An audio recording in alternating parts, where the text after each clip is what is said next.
Vote নিয়ে সংকট কাটাতে ফ্যাসিবাদ বিরোধী ঐক্য অটুট রাখার আহ্বান রাজনীতিকদের।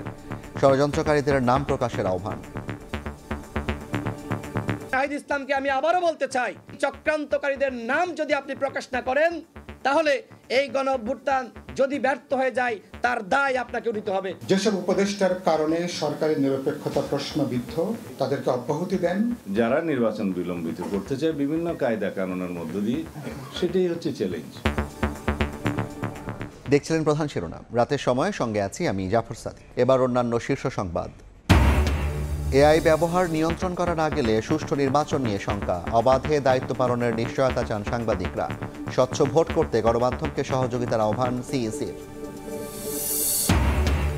যৌথ সমরাস্ত্র কারখানার স্থাপনে তুরস্কের প্রস্তাবে সায় বিএনপির, তুর্কি উপমন্ত্রীর সঙ্গে বৈঠক। ফিলিস্তিন ও রোহিঙ্গা ইস্যুতে এরদোয়ানের ভূমিকার প্রশংসা জামায়াতের। গুমের মামলার প্রধান আসামি হচ্ছেন শেখ হাসিনা। আওয়ামী ঘনিষ্ঠ 11 শিল্প গ্রুপের পাচারের অর্থ ফেরাতে আন্তর্জাতিক 7 প্রতিষ্ঠানের সঙ্গে চুক্তির নির্দেশ কেন্দ্রীয় ব্যাংকের। টি-20 খেলতে এসে টেস্ট খেলতে হচ্ছে, সভাপতি নির্বাচিত হয়ে বললেন আমিনুল।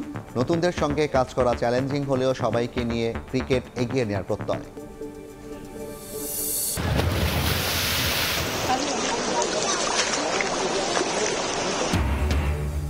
উজানের ঢলে বিপদসীমার উপরে তিস্তার পানি, 4 জেলার নিম্নাঞ্চল প্লাবিত। ভাঙন আতঙ্কে ঘরবাড়ি সরিয়ে নিচ্ছেন অনেকে। হুমকিতে শত শত স্থাপনা, ত্রাণ তৎপরতা জোরদার।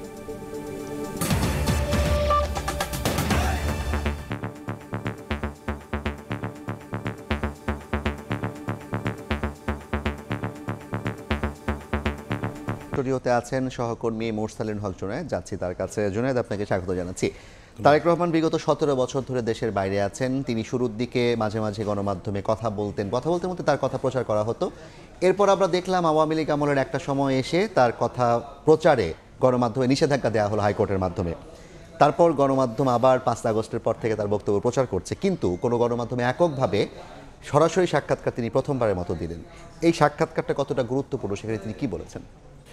মূলত এখন পর্যন্ত তারেক রহমান বিএনপির ভারপ্রাপ্ত চেয়ারম্যান যেই কথাগুলো বলেছেন, বেশিরভাগই দেখা গিয়েছে যে তার দলের যেই বিভিন্ন ধরনের কর্মসূচি রয়েছে, শুধুমাত্র কাউন্সিলগুলোই নয়, অন্যান্য বিভিন্ন ধরনের কর্মসূচিতে তিনি কথা বলেছেন। কিন্তু সরাসরি গণমাধ্যম কর্মী বা সাংবাদিকদের সাথে কিন্তু আলাপ বলা চলে যে 2 দশক পরে তিনি সরাসরি কথা বললেন, এবং সেটি নিয়ে আজ দিনভর কিন্তু বলা চলে রাজনীতি সচেতন যারা বাংলাদেশি নাগরিক রয়েছেন তার প্রত্যেকেই কিন্তু বেশ উৎসাহ নিয়ে অপেক্ষা করেছেন, এবং তার পরবর্তী পর্ব কিন্তু আগামীকালও রয়েছে। সাদিক, আমরা একটু দেখে নিতে চাই মূল যে বিষয়গুলো আজকের সাক্ষাতে বলেছেন জনাব তারেক রহমান।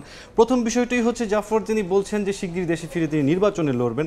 এই বিষয়টি প্রশ্নটি এসেছে মূলত 5 আগস্টের পর থেকেই, এক ধরনের অর্থাৎ 2024-এর পর থেকেই কিন্তু দলের নেতাকর্মী যেমন রয়েছেন, সাধারণ মানুষের ভিতরে একটি আগ্রহের জায়গা রয়েছে তিনি আসলে কবে নাগাদ দেশে ফিরবেন। তিনি খুব স্পষ্টভাবে বলেছেন যে নির্বাচনকালীন সময়ে তিনি দেশেই অবস্থান করবেন, ক্ষমতায় গেলে সব দলকে পাশে রাখার অঙ্গীকার দিয়েছেন। মূলত এই বক্তব্যটি এসেছে এই যে লম্বা সময় ধরে 17 বছরের যে আন্দোলন ছিল, সেই আন্দোলনে যে রাজনৈতিক দলগুলোকে পাশে পেয়েছে বিএনপি, মতাদর্শ আলাদা থাকলেও তারা একটি কমন জায়গায় একসাথেই ছিলেন, সেই জায়গা থেকে তিনি মূলত এই অঙ্গীকারটির কথা বলেছেন। প্রধানমন্ত্রীর সিদ্ধান্ত তিনি দল এবং জনগণের উপরে ছেড়ে দিয়েছেন, যে সিদ্ধান্ত জানাবে সেটি তিনি গ্রহণ করবেন। এবং আওয়ামী লীগের রাজনীতির ইস্যু একটি বড় জায়গার বিতর্ক রয়ে গিয়েছে। সবসময় বিএনপি যেটি বলে এসেছে যে এটি বিচারিক প্রক্রিয়ার মধ্য দিয়ে হলে ভবিষ্যতের জন্য এক ধরনের ভালো দৃষ্টান্ত হয়ে থাকবে, পাশাপাশি জনগণেরও এক ধরনের সিদ্ধান্ত রয়েছে। এবং সবশেষ চাঁদাবাজির বিরুদ্ধে কঠোর অবস্থানে বিএনপি। জাফর সাদিক, প্রায় 7,000 নেতাকর্মীর বিরুদ্ধে কিন্তু ব্যবস্থা নিয়েছেন তারেক রহমান, এই বিষয়টি ইতিমধ্যেই গণমাধ্যমে জানিয়েছেন। কিন্তু তিনি বলছেন পুলিশিং অর্থাৎ শৃঙ্খলা বজায় রাখার যে বিষয়টি সেটি সরকারের, এবং সেই জায়গাটিতে সরকার পুলিশিং করতে পারেননি। সার্বিকভাবে আজকের যেই গণমাধ্যমে সাক্ষাৎকারটি ছিল তারেক রহমানের, তিনি কিন্তু এই বিষয়গুলো খুব স্পষ্টভাবে বলেছেন যেগুলি জনগণের কাছে খুব আগ্রহের জায়গা রয়েছে। তারেক রহমান তো নির্বাচনে অংশগ্রহণ করার প্রত্যয় ব্যক্ত করেছেন, তিনি আসবেন দেশে এমন কথাও বলেছেন। এরপরও দেশের রাজনীতিতে নির্বাচন নিয়ে এক ধরনের সংশয় এখনো কেন আছে?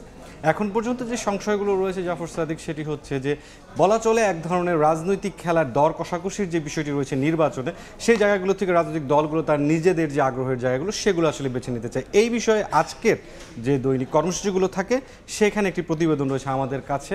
বিএনপির ভারপ্রাপ্ত চেয়ারম্যান তারেক রহমান যেমন বলেছেন যে দেশের মানুষ স্বাধীনভাবে ভোট দেওয়ার সুযোগ পেলে বিএনপিকে বেছে নিয়েছে, ঠিক তেমনি দলের স্থায়ী কমিটির সদস্য তিনি কিন্তু বলেছেন যে এখন পর্যন্ত যেই গণভোট এবং নির্বাচন দুটি একসাথে হওয়ার পেছনে যেই ধরনের বাধার কথা বলা হচ্ছে এটি আসলে এক ধরনের চ্যালেঞ্জ। প্রতিবেদনটি আমরা দেখে নিতে চাই।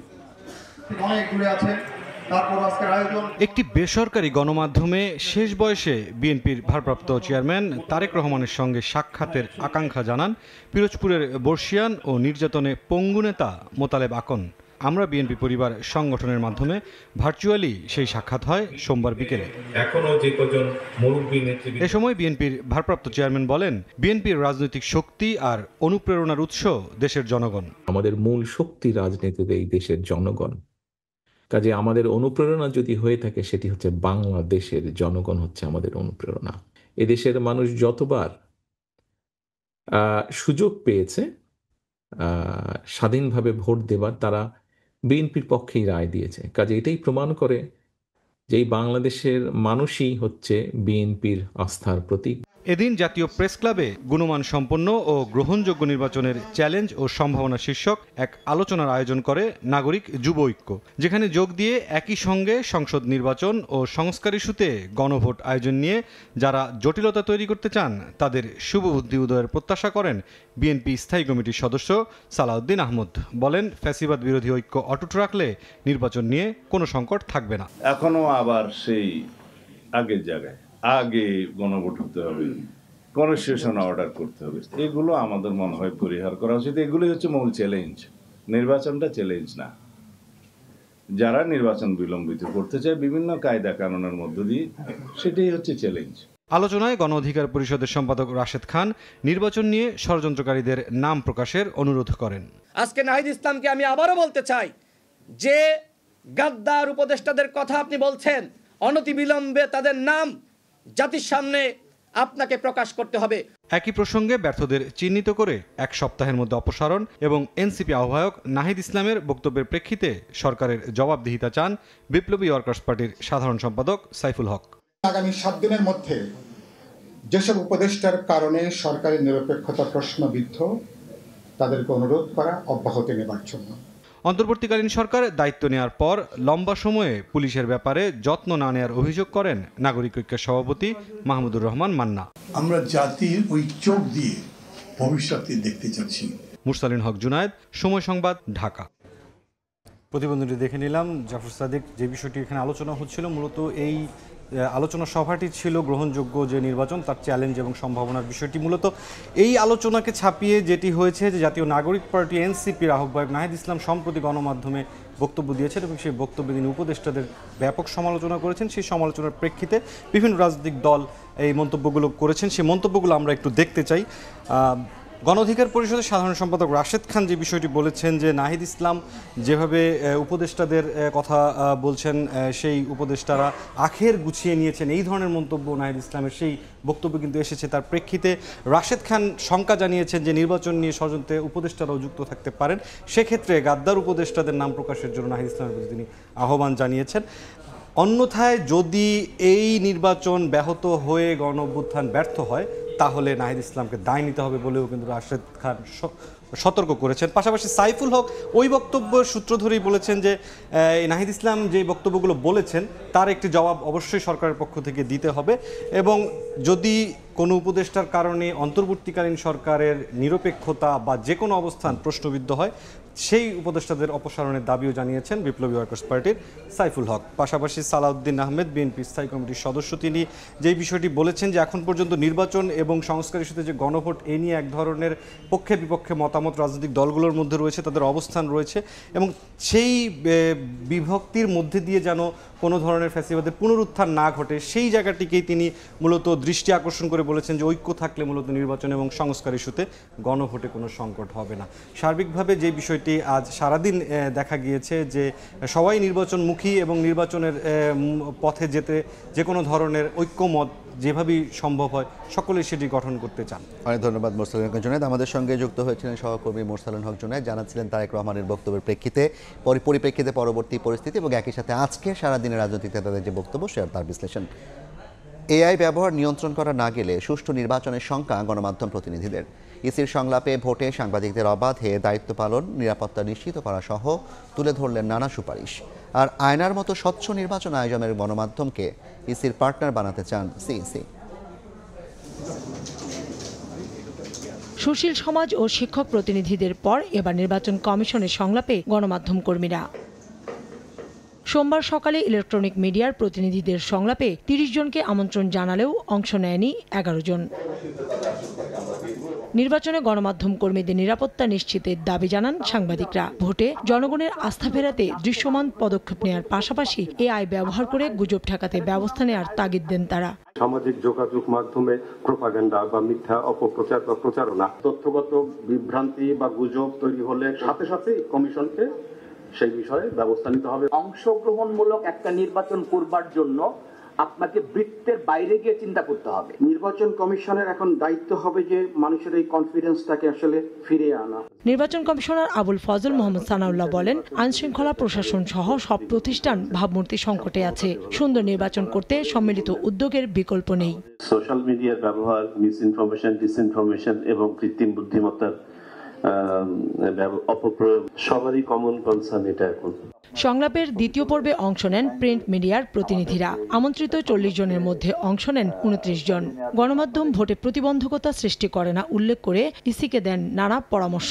প্রশাসনের অবস্থা দুর্বল, সেনাবাহিনী সহযোগিতা করবে, কতটুকু কি পরিমাণে কি হবে সেটা নিয়ে অনেক আশঙ্কা রয়ে গেছে। আমাদের সামনে দুটো পথ, একটা হলো নায়ক হওয়ার পথ, একটা হলো ভিলেন হওয়ার পথ। আমরা আশা করবো যে আপনারা খলনায়কের দিকে যাবেন না। এর আগে উদ্বোধনী বক্তব্যে প্রধান নির্বাচন কমিশনার এএমএম নাসির উদ্দিন বলেন, আগামী নির্বাচন আয়নার মতো স্বচ্ছ করতে চায় ইসি।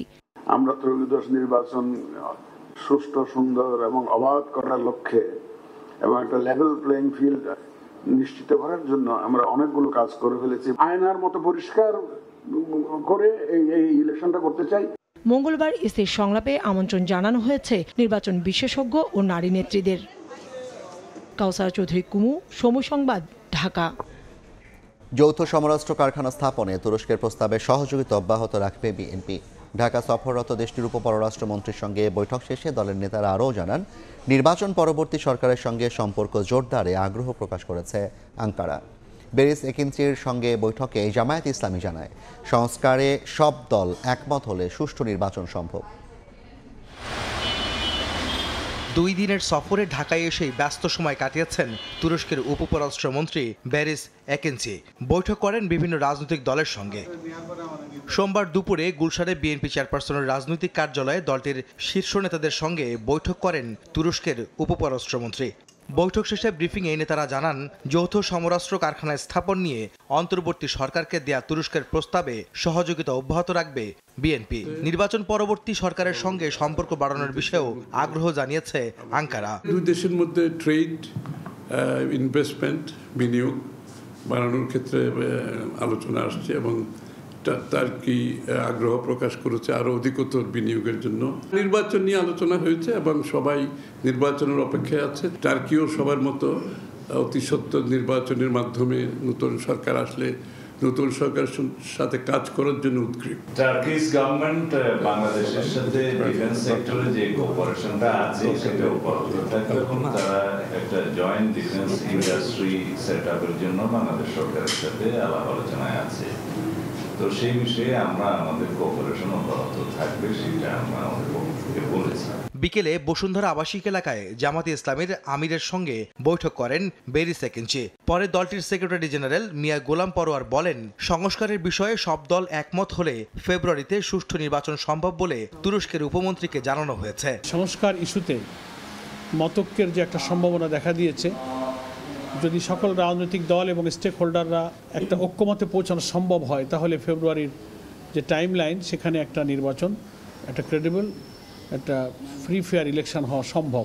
জামায়াত ইসলামী মহান আল্লাহ তাআলার উপরেই ভরসা, আর জনসমর্থন হচ্ছে আমাদের নিচের শক্তি, এর মধ্য দিয়ে আমরা যাব। বাংলাদেশে সফররত যুক্তরাজ্যের বাণিজ্য বিষয়ক প্রতিনিধি দলের সঙ্গে ব্রিটিশ হাইকমিশনে বৈঠক করেন জামায়াতের প্রতিনিধি দল। সুষ্ঠু নির্বাচন আয়োজনে 5টি প্রস্তাব তুলে ধরেন তারা। আহমেদ সালেহিন, সময় সংবাদ, ঢাকা। রাতের সময় আরও থাকছেন। সার উৎপাদনে গ্যাসের দাম বাড়ানোর আবেদন বিতরণ কোম্পানির প্রতি ঘনমিটার 16 থেকে 40 টাকা করার প্রস্তাব শুনানিতে কৃষকের ঘাড়ে দামের বোঝা না চাপানোর তাগিদ। বিনা প্রতিদ্বন্দ্বিতায় ফের ক্রিকেট বোর্ডের সভাপতি নির্বাচিত হলেন আমিনুল ইসলাম বুলবুল। আর পরিচালকদের ভোটে 2 সহসভাপতি হিসেবে দায়িত্ব পেলেন ফারুক আহমেদ এবং সাখাওয়াত হোসেন। এদিকে সভাপতি নির্বাচিত হয়ে বুলবুল বলেন, দেশের ক্রিকেট ডেভেলপমেন্টের প্রয়োজনেই টি-20 ইনিংস খেলতে এসে টেস্টের জন্য নামছেন তিনি। নানা নাটকীয়তার পর অনুষ্ঠিত হলো বিসিবি নির্বাচন। এক পক্ষ ভোট বর্জন করায় সীমিত ছিল ভোটার উপস্থিতি। সরাসরি 156 জন ভোট দেওয়ার কথা থাকলেও মূলত ভোট কাস্ট হয়েছে 115। ক্যাটাগরি 1 থেকে নির্বাচন হয়েছে ঢাকা, রাজশাহী ও রংপুর বিভাগে। ঢাকায় 3 প্রার্থী থাকলেও ভোট বর্জন করেছেন রেদওয়ান ফুয়াদ, যে কারণে সহজ হয়েছে 2 পরিচালক প্রার্থীর। 15টি করে ভোট পেয়েছেন বুলবুল ও ফাহিম। চট্টগ্রাম থেকে বিনা প্রতিদ্বন্দ্বিতায় নির্বাচিত হয়েছেন আসিফ আকবর ও আহসান ইকবাল চৌধুরী। খুলনা থেকে বিনা প্রতিদ্বন্দ্বিতায় 2 পরিচালক আব্দুর রাজ্জাক ও জুলফিকার। রাজশাহী, রংপুর, সিলেট, বরিশাল থেকে মুখলেসুর, হাসানুজ্জামান, রাহাত, সাখাওয়াত হোসেন। ক্যাটাগরি 2-এ 17 প্রার্থীর মাঝে থেকে নির্বাচিত হয়েছেন 12 পরিচালক। ইশতিয়াক 42, দীপন 40, আমজাদ 41, আবুল বাশার 40, ফয়াজুল 40, তানিম 42, ফারুক 42, নাজমুল 37, মঞ্জুর 39, মেহরাব 41, মিঠু 34 ভোটে ক্লাব ক্যাটাগরি থেকে নির্বাচিত হয়েছেন। আর ক্যাটাগরি 3 থেকে 2 প্রার্থী খালেদ মাসুদ পাইলট ও দেবব্রত পাল। পাইলট নির্বাচিত হয়েছেন 43 ভোট থেকে 35 ভোট পেয়ে। এনএসসি থেকে এসেছেন 2 পরিচালক ইসফাক আহসান ও ইয়াসির মোহাম্মদ ফয়সাল আশিক। আমরা কোনো প্রেশার ফিল করি নাই। আমরা আমাদের দিক থেকে বলতে পারি স্বচ্ছ একটা নির্বাচন আমরা উপহার দেওয়ার চেষ্টা করেছি। এরপর পরিচালকরা নির্বাচন করেন সভাপতি ও সহ সভাপতি, যেখানে বিনা প্রতিদ্বন্দ্বিতায় সভাপতি নির্বাচিত হয়েছেন আমিনুল ইসলাম বুলবুল আর সহ সভাপতি ফারুক আহমেদ ও সাখাওয়াত হোসেন। বাংলাদেশ ক্রিকেটের ডেভেলপমেন্টের প্রেমেও পড়ে গিয়েছি। হয়তো শর্ট টার্মের জন্য এসেছিলাম এবং শর্ট টার্মটাই সবসময় প্ল্যান ছিল, কিন্তু যখন ট্রিপল সেঞ্চুরি প্রোগ্রামের মাধ্যমে ছোট ছোট কাজ করা শুরু করলাম, যখন সাফল্যগুলো দেখতে পেলাম, সেই লোকটা আমি ছাড়তে পারিনি এবং সেই লক্ষ্যে আমি রয়ে গিয়েছি, to serve more for my country. Tarek Hasan Shimul, Somoy Sangbad, Dhaka. Awami লীগের 17 বছরে গুমের নির্দেশদাতা হিসেবে প্রধান আসামি হচ্ছেন সাবেক প্রধানমন্ত্রী শেখ হাসিনা। এ সপ্তাহেই গুমের কয়েকটি মামলার তদন্ত প্রতিবেদন হাতে পাওয়ার কথা জানান chief prosecutor advocate Tajul Islam. বলেন, পালিয়ে থেকে বিচার এড়ানোর কোনো সুযোগ নেই। 5 আগস্টের রাজনৈতিক পট পরিবর্তনের পর গুমের ঘটনায় একাধিক অভিযোগ জমা পড়ে আন্তর্জাতিক অপরাধ ট্রাইব্যুনালে। নিখোঁজ স্বজনদের খোঁজে জড়িতদের বিচার দাবি জানিয়ে আসছেন ভুক্তভোগীর পরিবারের সদস্যরা। আন্তর্জাতিক অপরাধ ট্রাইব্যুনাল 2 সোমবার চিফ প্রসিকিউটর জানান, এ সপ্তাহে কয়েকটি গুমের মামলার তদন্ত প্রতিবেদন হাতে পাবেন তারা। জানা গেছে, গুমের নির্দেশদাতা হিসেবে প্রধান আসামি করা হচ্ছে শেখ হাসিনাকে। গুমের মামলা তো অনেক, সবগুলো শেষ না হলেও প্রধান কয়েকটি মামলার তদন্ত রিপোর্ট এই সপ্তাহে দাখিল হবে। এদিন জুলাই আগস্টের হত্যাযজ্ঞের মামলায় আওয়ামী লীগ নেতা মাহবুবুল আলম হানিফ সহ 4 জনের বিরুদ্ধে অভিযোগ আমলে নিয়েছেন ট্রাইব্যুনাল 2। 4 জনই পলাতক থাকায় তাদের বিরুদ্ধে গ্রেফতারি পরোয়ানা জারি করা হয়েছে। মাহবুবুল আলম হানিফ সহ তাজুল ইসলাম জানান, পালিয়ে থেকে বিচার এড়ানো যাবে না। হত্যাযজ্ঞের সঙ্গে যারাই জড়িত তাদের সবাইকে বিচারের মুখোমুখি করা হবে, প্রত্যেককেই বিচারের মুখোমুখি হতে হবে। এদিন শেখ হাসিনার মামলার তদন্ত কর্মকর্তা মোহাম্মদ আলমগীরকে জেরা করেন রাষ্ট্রনিযুক্ত আইনজীবী। আর ট্রাইব্যুনাল 2-এ হয় আবু সাইদ হত্যা মামলার 9ম দিনের সাক্ষ্য গ্রহণ। আফজার হোসেন, সময় সংবাদ, ঢাকা। শীর্ষ পাচারকারী বিবেচনায় শেখ হাসিনা ও তার পরিবার সহ 11 শিল্প গ্রুপের পাচারের অর্থ ফেরত আনার দায়িত্ব পাচ্ছে আন্তর্জাতিক 7 প্রতিষ্ঠান। আজ 32 বাণিজ্যিক ব্যাংককে এসব প্রতিষ্ঠানের সঙ্গে চুক্তির নির্দেশ দিয়েছে কেন্দ্রীয় ব্যাংক। পূর্বাচলের নতুন শহর প্রকল্পে সরকারি প্লট বেআইনিভাবে নিজেদের নামে করে নেওয়ার অভিযোগ, সাবেক প্রধানমন্ত্রী শেখ হাসিনা, বোন শেখ রেহানা সহ শেখ পরিবারের দেশে বিদেশে অবৈধ সম্পদ গড়তে অর্থ পাচারের অভিযোগ। বেক্সিমকোর বিরুদ্ধে 50,000 কোটি টাকা, এস আলম গ্রুপের নামে 11 ব্যাংক ও আর্থিক প্রতিষ্ঠান থেকে নামে বেনামে নেয়া ঋণের 2 লাখ কোটি টাকার বেশি পাচারের তথ্য মিলেছে। সাবেক প্রধানমন্ত্রী শেখ হাসিনা ও তার পরিবার সহ 11টি গ্রুপের পাচার করা অর্থ ফেরত আনতে সোমবার বাংলাদেশ ব্যাংক গভর্নরের সভাপতিত্বে বৈঠকে বসে ব্যাংকগুলো। পাচার হওয়া অর্থ ফেরত আনতে 7টি আন্তর্জাতিক প্রতিষ্ঠানের সাথে বাণিজ্যিক ব্যাংকগুলোর চুক্তি করার নির্দেশ দেয় কেন্দ্রীয় ব্যাংক। এদেরকে এঙ্গেজ করে ফরেন অ্যাসেট রিকভারির জন্য আমাদেরকে কাজ করার জন্য বলছে। আর বাংলাদেশের টোটাল প্রথমত 11টা কোম্পানি, না 11 কোম্পানি টোটাল আমরা বলছে, যেমন বসুন্ধরা, নাসা, তারপরে হলো আপনার এস আলম, বড় এস আলম, হ্যাঁ, এই 11টা কোম্পানিকে এগুলা প্রাথমিকভাবে আইডেন্টিফাই করেছে অ্যাজ পার সিআইবি। বিএফআইউর তথ্য অনুযায়ী সব মিলে প্রায় 2.5 থেকে 3 লাখ কোটি টাকা পাচার হয়েছে 15 বছরে। বাংলাদেশ ব্যাংক মুখপাত্র জানান, রাজনৈতিক নয়, আর্থিক অঙ্কের শীর্ষ পাচারকারী বিবেচনায় 11টি গ্রুপ সম্পর্কে সিদ্ধান্ত নেওয়া হয়েছে। ব্যাংক এই অ্যাসেট রিকভার করার জন্য ওই প্রতিষ্ঠানকে কোনো অর্থ দিবে না। আদায়কৃত অর্থের একটা অংশ কমিশন আকারে তাকে ওই প্রতিষ্ঠানকে দেওয়া হবে। এইভাবে আর চুক্তি হবে। খেলাপি ঋণের দিক দিয়ে সবচেয়ে বেশি যারা যে গ্রুপগুলো, তাদেরকেই আমরা আইডেন্টিফাই করেছি। এখানে তার পরিচয়টা রাজনৈতিক পরিচয় মোটেও কনসিডার করার মতো বিষয় না। এদিকে রিজার্ভ চুরি সহ আওয়ামী লীগের আমলে ব্যাংক খাত ধ্বংসের অভিযোগে সাবেক 3 গভর্নর সহ বাংলাদেশ ব্যাংকের সাবেক বর্তমান 19 কর্মকর্তা ও 2 ভারতীয়র নথি তলব করেছে দুদক। বাংলাদেশ ব্যাংকের বিভিন্ন কর্মকর্তার বিরুদ্ধে ক্ষমতার অপব্যবহার, বিভিন্ন অনিয়ম, ঋণ খেলাপিদের ছাড় দিয়ে নীতিমালা জারি, রিজার্ভ চুরি, হলমার্ক জালিয়াতি সব বিভিন্ন অভিযোগে পত্র প্রেরণ করা হয়েছে। সেলিয়া সুলতানা, সময় সংবাদ, ঢাকা। রাতের সময় আরও থাকছে। টানা আয়োজনে উদযাপিত হচ্ছে বৌদ্ধ ধর্মাবলম্বীদের অন্যতম উৎসব প্রবারণা পূর্ণিমা। দেশ ও দশের মঙ্গল কামনায় ভক্ত অনুরাগীরা, সতর্ক আইন শৃঙ্খলা রক্ষা বাহিনী। উজান থেকে নেমে আসা পাহাড়ি ঢলে রংপুর, নীলফামারী, কুড়িগ্রাম ও লালমনিরহাট জেলার নিম্নাঞ্চলে দেখা দিয়েছে আকস্মিক বন্যা। পানিবন্দী হয়ে পড়েছেন লক্ষাধিক মানুষ।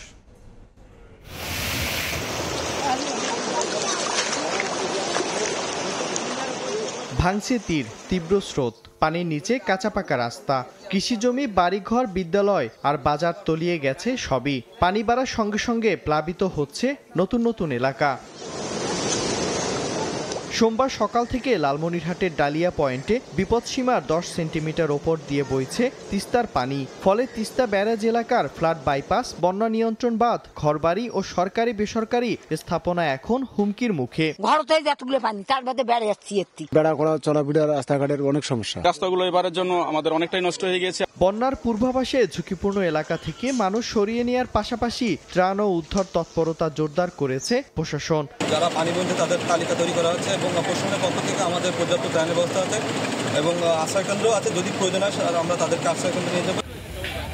কুড়িগ্রামের দুধকুমার, তিস্তা, ধরলা ও ব্রহ্মপুত্রের পানি বৃদ্ধি পেয়ে অন্তত 10টি স্থানে দেখা দিয়েছে ভয়াবহ ভাঙন। শুক্রবার রাত থেকেই সদরের বানিয়াপাড়া এলাকায় দুধকুমারের ভাঙনে বসতবাড়ি সরিয়ে নিয়েছে অন্তত 50টি পরিবার। আমাদের সবকিছু নদীগর্ভে বিলীন হয়ে গেছে। হঠাৎ ঝড়ের পর বিদ্যুৎ বিচ্ছিন্ন রয়েছে নীলফামারীর কিশোরগঞ্জ উপজেলার গারাগ্রাম ইউনিয়ন। ভেঙে পড়া 5 শতাধিক বাড়িঘর মেরামতে চেষ্টা করছেন ক্ষতিগ্রস্তরা। মিরন আহমেদ, সময় সংবাদ। সৌদি আরবের সঙ্গে কর্মী নিয়োগ সংক্রান্ত চুক্তি স্বাক্ষর করেছে বাংলাদেশ। এর মধ্য দিয়ে দুদেশের শ্রমবাজারে নতুন দিগন্তের সূচনা হলো। সৌদি আরবের রাজধানী রিয়াদে সাধারণ কর্মী নিয়োগ চুক্তি স্বাক্ষরিত হয়। আরিফুর রহমানের প্রতিবেদন। দীর্ঘ 50 বছরের কূটনৈতিক সম্পর্কে এবারই প্রথম সাধারণ কর্মী নিয়োগ সংক্রান্ত সৌদি আরবের সঙ্গে আনুষ্ঠানিক চুক্তি করল বাংলাদেশ। এর আগে 2015 সালে গৃহকর্মী নিয়োগ এবং 2022 সালে দক্ষতা যাচাই সংক্রান্ত দুটি বিশেষ চুক্তি স্বাক্ষরিত হয়েছিল। বাংলাদেশের পক্ষে প্রবাসী কল্যাণ ও বৈদেশিক কর্মসংস্থান মন্ত্রণালয়ের উপদেষ্টা ডক্টর আসিফ নজরুল এবং সৌদি আরবের পক্ষে মানব সম্পদ ও সামাজিক উন্নয়ন মন্ত্রণালয়ের মন্ত্রী ইঞ্জিনিয়ার আহমেদ বিন সুলাইমান আল রাজি চুক্তিতে সই করেন। চুক্তির ফলে সৌদি আরবে বিভিন্ন পেশায় দক্ষ ও প্রশিক্ষিত কর্মী নিয়োগ বাড়বে। একই সঙ্গে কর্মী ও নিয়োগকর্তার অধিকার ও স্বার্থ আরও সুরক্ষিত হবে বলে মনে করছে দুই দেশ। চুক্তির আগে দুই দেশের প্রতিনিধিদের মধ্যে দ্বিপক্ষীয় বৈঠক অনুষ্ঠিত হয়। বৈঠকে উপদেষ্টা ডক্টর আসিফ নজরুল ইকামা বাস্তবায়ন, এক্সিট ভিসা প্রদান এবং সুষ্ঠু নিয়োগ প্রক্রিয়া নিশ্চিত করার বিষয়ে গুরুত্বারোপ করেন। এ সময় দ্রুত সমাধানের আশ্বাস দেন সৌদি মন্ত্রী। আরিফুর রহমান, সময় সংবাদ, সৌদি আরব। সার উৎপাদনে গ্যাসের দাম 150% বাড়ানোর আবেদন করেছে পেট্রোবাংলা সহ বিতরণ কোম্পানিগুলো। বিইআরসি শুনানিতে প্রতি ঘনমিটার গ্যাসের দাম 16 থেকে বাড়িয়ে 40 টাকা করার প্রস্তাব দেওয়া হয়। দাম বাড়লেও তার চাপ যেন কৃষকের ওপর না পড়ে তা নিশ্চিতের তাগিদ অংশীজনদের। ফসল ফলাতে কৃষকের অন্যতম নির্ভরতা সার, আর এই কৃষি উপকরণ উৎপাদন কারখানা গ্যাস নির্ভর। 2022 সালে সার কারখানায় প্রতি ঘনমিটার গ্যাসের দাম 4 টাকা 45 পয়সা থেকে বাড়িয়ে 16 টাকা নির্ধারণ করা হয়। 3 বছরের মাথায় 150% বাড়িয়ে গ্যাসের দাম 40 টাকা নির্ধারণ করার প্রস্তাব নিয়ে আবারও বিইআরসিতে আবেদন করেছে পেট্রোবাংলা সহ বিতরণ কোম্পানিগুলো। সোমবার গণশুনানিতে পেট্রোবাংলার পক্ষ থেকে দাবি করা হয়, গ্যাস ঘাটতি কমাতে এলএনজি আমদানি বাড়ানোর লক্ষ্যেই দাম সমন্বয়ের এই প্রস্তাব। তারপরে আমাদের নেট ঘাটতি দাঁড়াবে। শুনানিতে প্রতি ঘনমিটার গ্যাসের দাম 30 টাকা নির্ধারণ করার পক্ষে মত দেয় বিইআরসির কারিগরি মূল্যায়ন কমিটি। তবে এ দাম 20 টাকার মধ্যে রাখার দাবি জানান সার উৎপাদনকারী সরকারি প্রতিষ্ঠান বিসিআইসি কর্মকর্তারা। আমাদের যদি দেশে প্রোডাকশন করতে পারি আমাদের কিন্তু এটা সাশ্রয়, কিন্তু 6 মাস গ্যাস পাইলাম আর 6 মাস পেলাম না, তাহলে কিন্তু আবার আমাদের কিন্তু প্রোডাকশন রেটটা কিন্তু চন্ন থাকবে না। সার কারখানায় সরবরাহ করা গ্যাসের দাম বাড়লেও তার প্রভাব যেন কৃষক পর্যায়ে না পড়ে তা নিশ্চিতের দাবি জানান অংশীজনরা। এতে ইতিবাচক আশ্বাস দেন কৃষি মন্ত্রণালয়ের প্রতিনিধিও। 16 টাকা থেকে হঠাৎ করে 40 টাকা হলে সেটার পরবর্তীতে কৃষিতে কি পরিমাণ প্রভাব পড়বে? কৃষিতে মারাত্মক একটা প্রভাব পড়বে। ডিসেম্বরে দেখবেন আপনার আইএমএফ আসলে তখন সারের দাম বাড়ানোর প্রসঙ্গ আসবে। অর্থ বিভাগ কর্তৃক বহনের সাপেক্ষে গ্যাসের মূল্য বৃদ্ধি করা যেতে পারে। মানে কৃষক পর্যায়ে সরকার কোনো ধরনের সারের মূল্য বৃদ্ধি করতে আগ্রহী নয়। দাম নির্ধারণে সব পক্ষের মতামতকে গুরুত্বের সঙ্গে নেওয়ার আশ্বাস দেন বিইআরসি চেয়ারম্যান। সবকিছু মিলিয়ে একটা ব্যালেন্স স্ট্রাইক করতে হবে আমাদেরকে, এবং আমরা যখন এটা করবো এটা আমরা নিঃসন্দেহে আপনাদের যা কথা বলেছেন, বক্তব্য রেখেছেন, এই বক্তব্যগুলি আমরা গুরুত্বের সঙ্গে দেখব। আইন অনুযায়ী শুনানির 60 দিনের মধ্যে বিইআরসির আদেশ দেওয়ার কথা। ফারুক ভিয়া, রবিন, সময় সংবাদ, ঢাকা। বাসযোগ্যতার মানদণ্ডে বিশ্বের 173টি শহরের মধ্যে ঢাকার অবস্থান 171তম। এই দুরবস্থার জন্য পরিকল্পনা ও বাস্তবায়নের ধীর গতিকে দায়ী করেন রাজউক চেয়ারম্যান। বিশ্ব বসতি দিবসের আলোচনায় ভূমির সঠিক ব্যবহার নিশ্চিতে ফ্ল্যাটকেন্দ্রিক বসতি গড়ে তোলার উপর জোর দেন দুই উপদেষ্টা।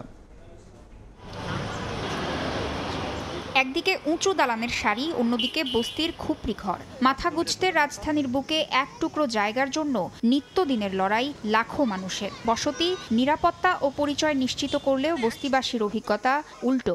ভালোবাসা হলে তো ভালোই হইতো, তাই বাঙ্গাসুর ঘরের মধ্যে ঘর নাই, যাওয়াটা ঘর তুলছিলাম দল করে নিয়ে। 1986 সাল থেকে প্রতি বছর অক্টোবরের প্রথম সোমবার পালিত হয়ে আসছে বিশ্ব বসতি দিবস। দিনটিতে রাজধানীর চীনমৈত্রী সম্মেলন কেন্দ্রে আলোচনা অনুষ্ঠানে যোগ দেন নগর পরিকল্পনাবিদরা। পাবলিক প্রাইভেট পার্টনারশিপের মাধ্যমে যদি সেই আবাসনগুলো হয়, তাহলে অন্তত বিশাল স্কেলে দরিদ্ররা এই নগর জুড়ে আমাদের আবাসনের সুযোগ পাবে। দ্য ইকোনমিস্ট ইন্টেলিজেন্স ইউনিটের তথ্য অনুযায়ী বসবাসযোগ্যতার মানদণ্ডে 173টি শহরের মধ্যে 3 ধাপ পিছিয়ে ঢাকার অবস্থান তলানির দিকে। আমরা 5 বছরের পরিকল্পনা করি আর 50 বছর ধরে এটা বাস্তবায়ন করি। এখান থেকে আমাদেরকে সরে আসতে হবে। বর্তমান যে প্রচলিত ধ্যান ধারণের বাইরে চলে আসতে হবে, নাহলে বাংলাদেশের সাধারণ মানুষের জন্য আমরা কিছু করতে পারবো না। ঢাকা কেন্দ্রিক বা বড় বড় শহরে যেখানে নগরায়ন হচ্ছে সেগুলোতে প্লট দেওয়া বন্ধ করে দেওয়া উচিত, সেগুলোতে ফ্ল্যাট করে কাজ করা উচিত। জলবায়ু তহবিলের মাধ্যমে সময়োপযোগী প্রকল্প নিয়ে নিম্ন আয়ের মানুষের জন্য সাশ্রয়ী আবাসন গড়ে তোলার পরামর্শ উঠে আসে বসতি দিবসের আলোচনায়। নতুন মানুষ, নতুন কাজ, নতুন লড়াই, এভাবেই প্রতিনিয়ত বেঁচে থাকার গল্প লেখে প্রাণের শহর ঢাকা। বিশ্ব বসতি দিবস 2025-এর এবারের প্রতিপাদ্য পরিকল্পিত উন্নয়নের ধারা, নগর সমস্যায় সারা। প্রশ্ন একটাই, এই শহরে প্রবেশকারী সকলের জন্যই কি রয়েছে সুষ্ঠু আবাসন ব্যবস্থা, নাকি অনেকেই হয়েছে অপরিকল্পিত নগরের কেবলই গল্পের অংশ? তাসনিয়া নিশাত মিম, সময় সংবাদ, ঢাকা। গাজায় যুদ্ধবন্ধে মিশরে আলোচনায় বসেছে ফিলিস্তিনের স্বাধীনতাকামী সংগঠন হামাস ও ইসরায়েলি প্রতিনিধি দল। বৈঠকে অংশ নিয়েছে যুক্তরাষ্ট্র, কাতার ও মিশরের মধ্যস্থতাকারীরা। হামাসের হাতে থাকা ইসরায়েলি জিম্মিদের শিগগিরই মুক্তি দেওয়া হতে পারে বলে আশাবাদ ব্যক্ত করেছেন মার্কিন প্রেসিডেন্ট ডোনাল্ড ট্রাম্প। তারপরও গাজায় থেমে নেই ইসরায়েলি আগ্রাসন। হামলায় একদিনে আরও 24 ফিলিস্তিনি নিহত হয়েছেন, আহত হয়েছেন অনেকে।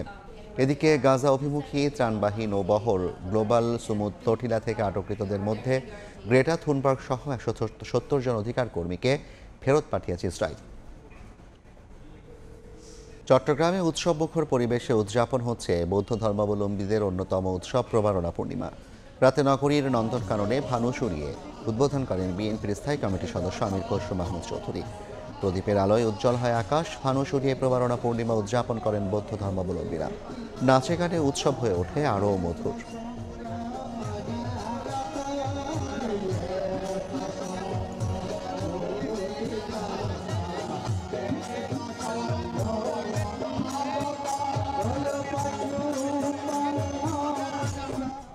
এ পর্যায়ের শীর্ষ সংবাদ জানিয়ে দিচ্ছি আরেকবার। যৌথ সমরাস্ত্র কারখানা স্থাপনে তুরস্কের প্রস্তাবে সায় বিএনপির। তুর্কি উপমন্ত্রীর সঙ্গে বৈঠক। ফিলিস্তিন ও রোহিঙ্গা ইস্যুতে এরদোয়ানের ভূমিকার প্রশংসা জামায়াতের। এবং টি-20 খেলতে এসে টেস্ট খেলতে হচ্ছে। সভাপতি নির্বাচিত হয়ে বললেন আমিনুল, নতুনদের সঙ্গে কাজ করা চ্যালেঞ্জিং হলেও সবাইকে নিয়ে ক্রিকেট এগিয়ে নেওয়ার প্রত্যয়।